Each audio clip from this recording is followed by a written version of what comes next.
নবী সাল্লাল্লাহু আলাইহি ওয়াসাল্লামের মৃত্যুর পর যখন আবু বকর রাদিয়াল্লাহু আনহু তিনি খলিফা হলেন, খিলাফতের দায়িত্ব গ্রহণ করলেন।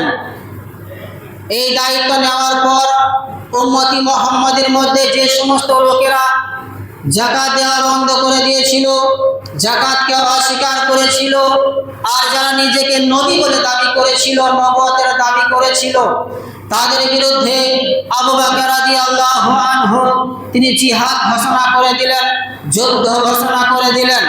কিন্তু তিনার জীবদ্দশায় কি হয়েছিল? জেরুজালেম আর বিজয় হয়নি। এই জিহাদ ঘোষণা করার পর আবু বকর রাদিয়াল্লাহু আনহু বললেন, তোমরা জেরুজালেম বিজয় করো, তোমরা মসজিদুল আকসা বিজয় করো। কিন্তু তিনার জীবদ্দশায় সেই মসজিদুল আকসা বিজয় হয়নি। তিনার মৃত্যুর পর ওমর রাদিয়াল্লাহু আনহু তিনি খলিফা হলেন, খিলাফতের দায়িত্ব তিনি গ্রহণ করলেন। এই দায়িত্বে নেওয়ার পর ওমর রাদিয়াল্লাহু আনহু বললেন, তোমরা জেরুজালেম বিজয় করো, মসজিদুল আকসা বিজয় করো। তখন খালিদ ইবনে ওয়ালিদ তিনি প্রধান সেনাপতি ছিলেন, প্রধান সেনাপতির দায়িত্ব তিনি ছিলেন। কিন্তু ওমর রাদিয়াল্লাহু আনহু তিনি কি করলেন?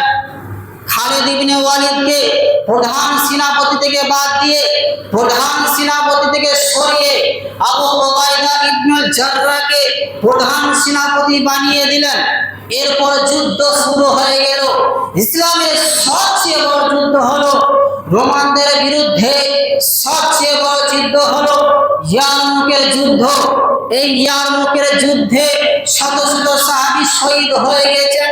এই ইয়ারমুকের যুদ্ধে শত শত সাহাবী এই পৃথিবীর বুক থেকে বিদায় নিয়ে চলে গেছেন।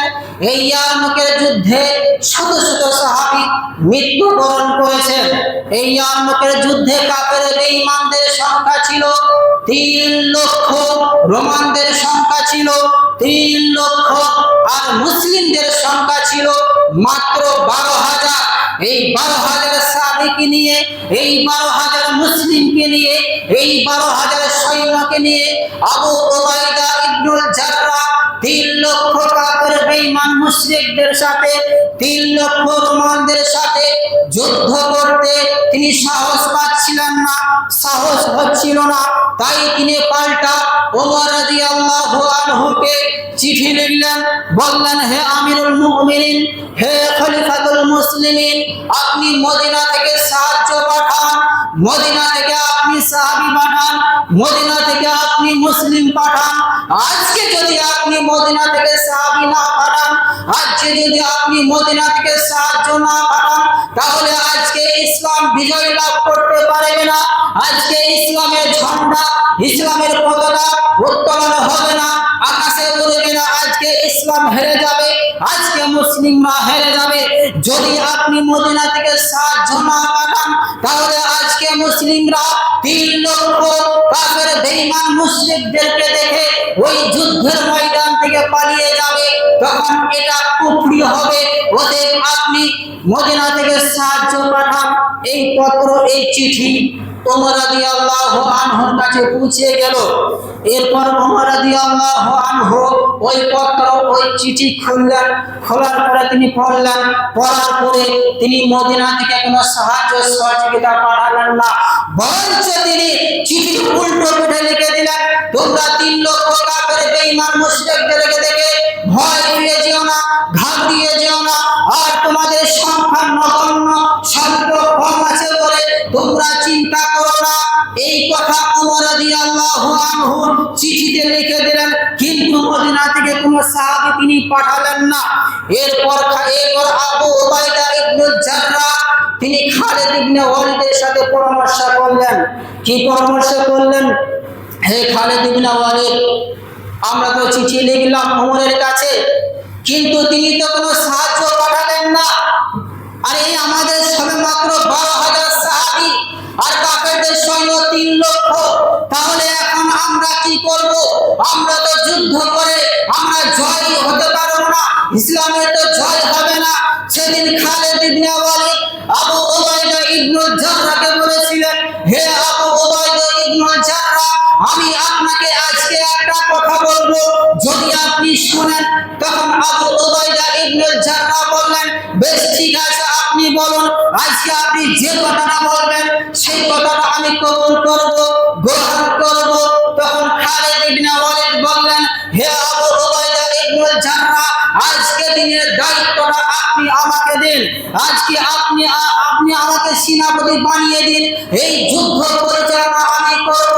আমি দেখে দেব এই 12,000 সৈন্যকে নিয়ে, এই 12,000 সাহাবীদেরকে নিয়ে 3 লক্ষ কাফের বেঈমানদের সাথে আমি লড়াই করব। শুধু আপনি আমাকে দায়িত্বটা দেন, এই দায়িত্ব আপনি আমাকে দেন, প্রধান সেনাপতি আপনি আমাকে বানিয়ে দেন, তারপর আমি দেখে নিচ্ছি। তখন আবু উবাইদা ইবনে জাররাহ বললেন, বেশ ঠিক আছে, আজকে দিনের দায়িত্বটা আমি আপনাকে দিলাম। এই দায়িত্ব নিয়ে খালিদ ইবনে ওয়ালিদ টানা 6 দিন যুদ্ধ করলেন। এই 6 দিন যুদ্ধ করার পর ইসলাম বিজয় লাভ করলো, মুসলিমরা জয় লাভ করলো। এরপর মুসলিমরা একের পর এক প্রধান পাদ্রীর কাছে লোক পাঠাতে লাগলেন যে মসজিদুল আকসার চাবিকাঠি আমাদের হাতে সমর্পণ করুন, মসজিদুল আকসার চাবিকাঠি আমাদেরকে দিয়ে দিন। এইভাবে বারবার লোক পাঠানোর পর এক পর্যায়ে পাদ্রী বেরিয়ে এলো। বেরিয়ে আসার পর বলল যে তোমাদের মধ্যে প্রধান সেনাপতিকে? তখন সাহাবীরা বললেন, আমাদের মধ্যে প্রধান সেনাপতি হচ্ছে হে আবু উবাইদা ইবনে জাররাহ, ইনি হচ্ছেন প্রধান সেনাপতি। তখন পাদ্রী তাওরাত, ইনজিল, জবুর ইত্যাদি কিতাব খুলে বই খুলে দেখলেন না, এর হাতে মসজিদুল আকসা বিজয় হবে না, এর হাতে জেরুজালেম বিজয় হবে না। এরপর ওই পাদ্রী আবু উবাইদা ইবনে জাররাহ সাহেব পার্সোনালি কথা বললেন। কথা বলে তিনি জানতে পারলেন যে আমিরুল মুমিনিন খলিফাতুল মুসলিমিন ওমর রাদিয়াল্লাহু আনহু তিনি এই যুদ্ধে আসেননি, তিনি মদিনায় আছেন। তখন তিনি বললেন, তোমরা তাকে ডেকে পাঠাও, ওনারই হাতে মসজিদুল আকসা বিজয় হবে, ওনারই হাতে জেরুজালেম বিজয় হবে, তোমাদের হাতে জেরুজালেম বিজয় হবে না। তখন আবু উবাইদা ইবনে জাররাহ পাল্টা আবার চিঠি লিখলেন, আপনি আসুন, আপনার হাতে মসজিদুল আকসা চাবি সমর্পণ করা হবে, এই জেরুজালেমের চাবিকাঠি আপনার হাতে দেওয়া হবে, আপনি চলে আসুন। তখন ওমর রাদিয়াল্লাহু আনহু বললেন, আনা আতি, আমি আসছি। এরপর ওমর রাদিয়াল্লাহু আনহু গোলামকে নিয়ে, তার রাখালকে নিয়ে বেরিয়ে গেলেন। রাস্তায় চলতে চলতে ওমর রাদিয়াল্লাহু আনহু একবার তিনি উটের পিঠে চড়ে বসছিলেন, আর রাখাল কি করছিল? রাখাল উটের লাগামটা দড়িটা ধরে টানছিল, আর একবার রাখাল উটের পিঠের উপরে বসছিল, আর ওমর রাদিয়াল্লাহু আনহু উটের লাগাম ধরে টান দিচ্ছিলেন, উটের দড়ি ধরে তিনি টান দিচ্ছিলেন। এই করতে করতে ওমর রাদিয়াল্লাহু আনহু যখন মসজিদুল আকসার গেটের নিকটে যখন পৌঁছে গেলেন, তখন আবু উবাইদা ইবনে জাররাহ তিনি হতভম্ব হয়ে, আশ্চর্য হয়ে ছুটে এলেন।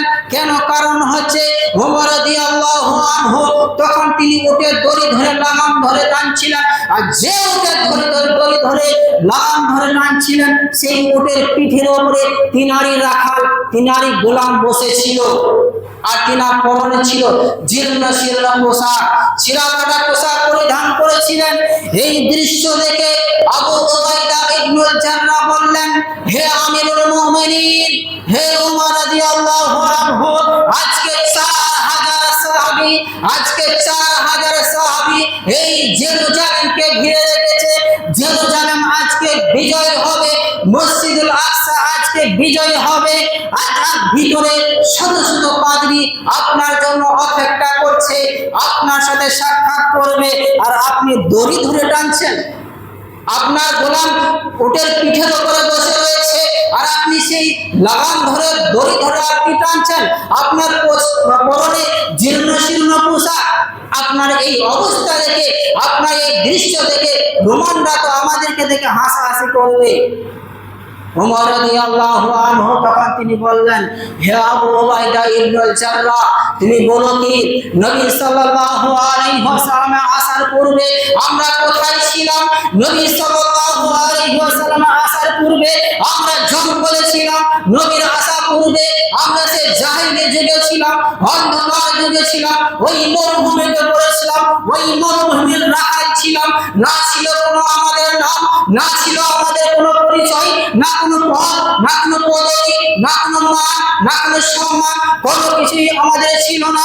আর আজকে নবী সাল্লাল্লাহু আলাইহি ওয়াসাল্লামের উপরে ঈমান আনার পর আল্লাহ সুবহানাহু ওয়া তাআলা ওই জঙ্গল থেকে উঠিয়ে, ওই মরুভূমি থেকে উঠিয়ে, ওই মরুভূমির রাখালকে উঠিয়ে আমি ওমর রাদিয়াল্লাহু আনহু আজকে মসজিদুল আকসা বিজয় করতে এসেছি, এই জেরুজালেম বিজয় করতে এসেছি। বলো কি হে আবু উবাইদা ইবনুল জাররাহ, কোথায় ইব্রাহিম আলাইহিস সালাম, কোথায় লূত আলাইহিস সালাম, কোথায় ইউসুফ আলাইহিস সালাম, কোথায় লূত আলাইহিস সালাম, কোথায় মুসা আলাইহিস সালাম, যে এই জেরুজালেম বিজয় করতে গিয়ে তিনি এই বিজয় করতে পারেননি? কোথায় ঈসা ইবনে নূর, যিনি এই জেরুজালেমকে বিজয় করতে গিয়ে, এই মসজিদুল আকসাকে বিজয় করতে গিয়ে আল্লাহ সুবহানাহু ওয়া তাআলা সূর্যকে থামিয়ে দিয়েছিলেন? কোথায় মারিয়াম আলাইহিস সালাম, যিনি এই মসজিদের খাদেম ছিলেন? হে আবু উবাইদা ইবনুল জাররাহ, আমি ওমর রাদিয়াল্লাহু আনহু আজকে মসজিদুল আকসা বিজয় করে নিচ্ছি, আজকে জেরুজালেম আমি বিজয় করে নিচ্ছি। বিজয় করছি মানে গোটা পৃথিবী আমি বিজয় করে নিচ্ছি। বিজয় করছি মানে ইহুদিরা সব জিনিস হারিয়ে ফেলছে।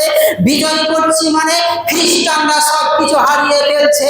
হে আবু উবাইদা ইবনুল জাররাহ, আমরা কোথায় ছিলাম আর আজকে আছি কোথায়? এটা কি প্রসাদ দিয়ে? এটা কি উটের দড়ি টানছে এটা দিয়ে? আর আমার রাখাল বসে আছে এটা দিয়ে? হে আবু উবাইদা ইবনুল জাররাহ, আল্লাহ সুবহানাহু ওয়া তাআলা আজকে আমাদের মান দিয়েছেন, ইজ্জত দিয়েছেন, সম্মান দিয়েছেন এই ইসলামের জন্য, কোরআনের জন্য। আল্লাহ সুবহানাহু